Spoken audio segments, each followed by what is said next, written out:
नाज़रीन मदे जी मां सचाई न्यूज़ के नुमाइंदे अमीर बख्श जुनेजे जी रिपोर्ट अवां सां शेयर कंदा हलूं त अॻूणो सिंध असेंबली जो स्पीकर PPMP आगा सिराज खान दुरानी मदे जी वेझो ॻोठ मोहम्मद मुराद बिरोही पहुची 20 ॾींहं अॻु ज़मीनी मामले सबबि झेड़े में क़तल थियल बिरोही बिरादरीअ जे पेटे अलिफ तालके सदर मरहूम यार मोहम्मद बिरोहीअ जे भाउ वॾेरो अब्दुल हकीम बिरोही ऐं मरहूम रसूल बख्श बिरोही जे फर्ज़ंद टाउन ऑफिसर मोहम्मद नवाज़ बिरोहीअ सां संदन जे जॻह ते पहुची धार धार तज़ियत कई आहे।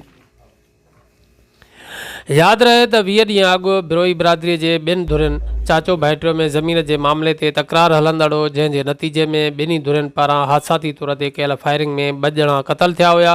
फौरी तौर इलाइक़े जे चङनि मठनि बेड़ियूं खणी धुरियुनि खे ॻाल्हियुनि ते राज़ी कयो ऐं हफ़्ते बाद सरदारज़ादा नजफ़ ख़ान कमारियो जे सरपंचीअ में ॻाल्हियूं करे ॿिन्ही धुरियुनि खे खीर खंड कयो वियो।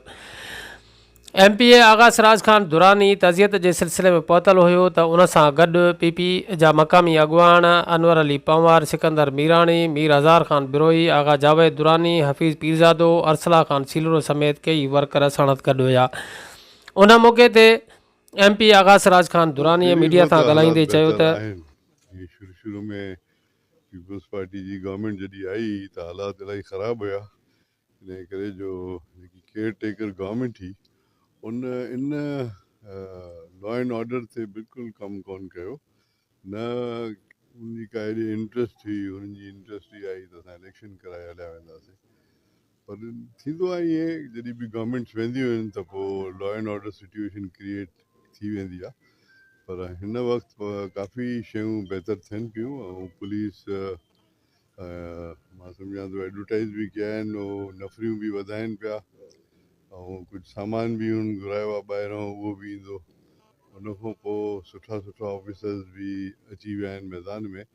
टाइम थोरो लॻंदो आहे, एतिरो सवलो न आहे त हिकदमि ओवरनाइट हर जो हिसाब थी वञे। डिटेल त मूंखे ख़बर कोन्हे जेकी तूं ॿुधाए थो, सो उहा जांच करणी पवंदी त छो आहे, कीअं आहे, छा आहे। पर ॾिसो न, हर ऑफिसर खे तव्हां फैसिलिटेट कंदव त उहो पंहिंजी कारकर्दगी बि ॾेखारे सघंदो। त सिंध गवर्नमेंट हमेशह कोशिशि कई आहे, पाकिस्तान पीपल्स पार्टी अवामी पार्टी आहे, अवाम जी ताक़त ते आई आहे ऐं अवाम जी इंशाल्लाह ख़िदमत कंदी। हे मसइलो बि टाइम सां ख़तमु थी वेंदो। अलाई सभु शयूं कोर्ट में आहिनि, कोर्ट मां ई ख़बर पवंदी त एनवायरमेंट उते छा आहे।